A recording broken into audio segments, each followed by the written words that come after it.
Okay, next up I'm going to cover a few menus, and the first one is going to be RevoMix. Now, in this day and age, with heading hold gyros, most people do not use RevoMix at all. Even some of the rate mode gyros, some guys may or may not use it. But what RevoMix does is it sets up a mix, so as you increase throttle and pitch, it adds a mix into the tail servo to move the tail. In the old days, before heading hold gyros, it didn't hold, so when you punched a helicopter, you'd get a torque, a kick, before the gyro would try to recover.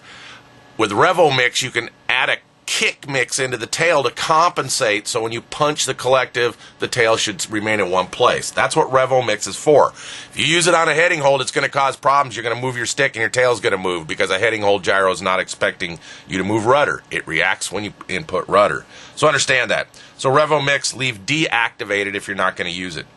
All right, by default, you can see it's set up a 30-30 mix. There's my input. You see when I move my stick, and actually I'm in normal, so my pitch is, but if you see when I move my stick or pitch through the pitch range here, you'll see it's a linear mix and increases as you go. It is not a mix you can set a curve to. It's linear. The rate, of course, you can set a rate one direction versus the other. So for instance, when you punch, you may need a little more kick than when you get off and hit negative and come down to earth, you may need less kick. So, you know, left, if your torque is that way, you might change this number to let me go left here. You might change this number to a smaller number. All right. So that way when you punch, you get a little harder kick one way, whereas when you drop negative, you get a little less mix, and you can see that here on the screen. Now again, you can set this by separating the conditions, all right, and have different numbers in each one, just like the other menus. All right. I'm not going to spend a whole lot of time on here. I don't think a lot of people use this. Additionally, you can go in and activate it on a switch, in which case we could pick switch B, for instance, and come out of here, and that way it's always on or off. So now I can get all kinds of different things. I can get different mix rates in idle up as well as tied to switch B. All right, see that here, 0 and 1. All right, so that's what that's all about. Again, it's not used much anymore. Not sure why they still put it in radios, to be honest with you. Of course, someone might argue with me and say, hey, Bob, I fly scale and rate mode, and so therefore I need it. Okay, not sure, though. I don't know many people that do. But anyway, that's what it's about. So it shows you a mix amount that it's going to input into the tail when you move the pitch stick. Make sense? All right, I'm going to inhibit that for now. So that's RevoMix. All right, I already did governors, and so next up is P-mixes. Actually, I'll go to P-mixes in a different video. Servo speed is pretty straightforward. You can activate it. You've got all your channels left and right. Now, you can't speed up a servo, but you can slow down a servo. So, for instance, on an airplane, some guys may want the gear channel, in this case, since we're a heli, we're governor, to slow down so it acts more scale. So when I activate a switch or the governor or whatever, the servo will run slower than normal.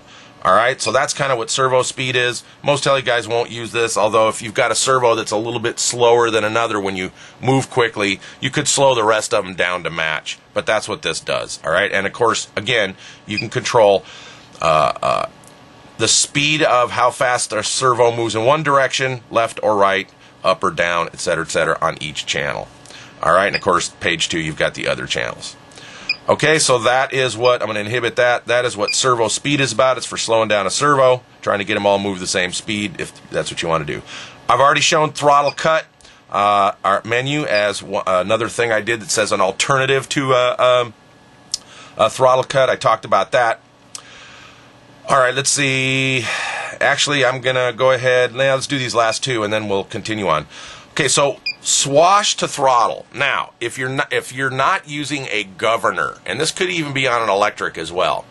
If you're not using a governor on some helis, what happens is when I give aileron, then I'm putting more pitch into the blades. Therefore, the motor will tend to drop in RPM, and you want to compensate for that. So you can do a swash to throttle mix, all right? And what that does is you can say, for aileron, whenever I give aileron, you see the graph move when I move aileron, I can make throttle increase. All right, so let's go left, and let's say on left side, I want to increase it, say, 20%. And when I do a right roll, I want to increase it, say, 20%. Now, by the way, this value actually could be a little different. You could be maybe 18 on left because a heli, the leading edge blade of the heli going forward may roll easier and use less power than the roll in the other direction. So I've just set up a mix that says whenever I put in an aileron, increase the throttle a little bit, all right? And we could actually show that. Actually, let me crank these numbers up so I can show you what that will actually do. All right, and we can go, the servo monitors are friends here. All right, so we'll go into the servo monitor, and as you'll see, watch the throttle channel, okay? I'm at a certain throttle. Now when I go aileron, you see it increase throttle. All right, aileron, it increases throttle. So that helps you in setting up throttle or increasing throttle based on a swash plate input. And of course, you can do the same thing for elevator. You're doing backflips, it's more pitch in the blades, means you may want to increase throttle or decrease. I doubt that'll ever happen. Again, just like many of the other mixes in this radio, they can be combined, so you can have different values, left or right. Let me go back to aileron, in different idle up conditions. So if I separate them, by the way, they're all combined by default, then I can get a different value here. So in normal, let's say, since my RPM's a little higher, I want a bigger kick. In idle up, let's say I only want a little bit of kick because my RPM's already up there. All right, so I only want a little bit of kick. Let me go down another one here, reset. All right, and I only want a little bit of kick. And then in idle 2, since I separated it, you know, I could change whatever values I want. Additionally, just like many of the mixes in this radio, you can also go in and assign a switch. All right, so now you can have an insane amount of these values.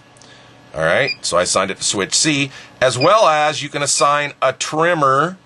All right, so let's just do LT again as demonstration. So now I can not only get, now that I've set that all up, now not only can I get a bunch of different values of aileron to throttle mix in my idle up conditions, I can also get some based on the 3-position switch C, as well as I can have LT trim it a little if I want. All right, so let's say I've got that one aileron set to where at full aileron it's not giving enough. I could trim it up a little bit more. Or it's giving too much throttle and I'm over RPMing, I could trim it down a little more. All right, so understand that. That's basically what swash to throttle mix is. It's for increasing, usually used for increasing RPM based on a cyclic input. Okay, so I'm going to inhibit that. And we're going to go into the next menu. We'll just cover this. Same kind of deal. Rudder to throttle is the same kind of thing. Whenever you give a rudder stick input, it may take pitch out, which will allow the motor RPM to come up a little bit because there's less load. Or if you're pirouing against torque, it'll put more pitch in the tail rotor to fight the torque or move the tail against torque. And it may bog the engine a little bit. So exactly the same thing. The difference is you're doing a rudder to throttle. So anytime I give rudder, I can either add or remove throttle. So in this case, let's say right is with torque. So I may want to drop the throttle. All right. And left is against torque. I may want to increase the throttle. So now when I move the rudder stick, if my RPM's changing, I can tweak this menu to try to keep my RPM the same when I give a rudder stick input. Again, chances are you'll never use this menu if you're using a governor. There's no reason to use this. The governor wouldn't even really know about the mix much. All right, now just like the swash to throttle, of course, you can have different values in your different idle up conditions by separating them. You can set a switch, which gives you a bunch more values. So now not only in your idle up conditions, but a 3-position switch if you want. And of course, you can have a trimmer function, just like I did on the other one, and set up a trimmer. All right, very much like so swash to throttles for adding throttle to compensate for more blade pitch on cyclic, and rudder to throttle is for decreasing or increasing throttle based on a rudder stick input. Hope that makes sense. All right, so those are those menus, and we'll come back and continue on.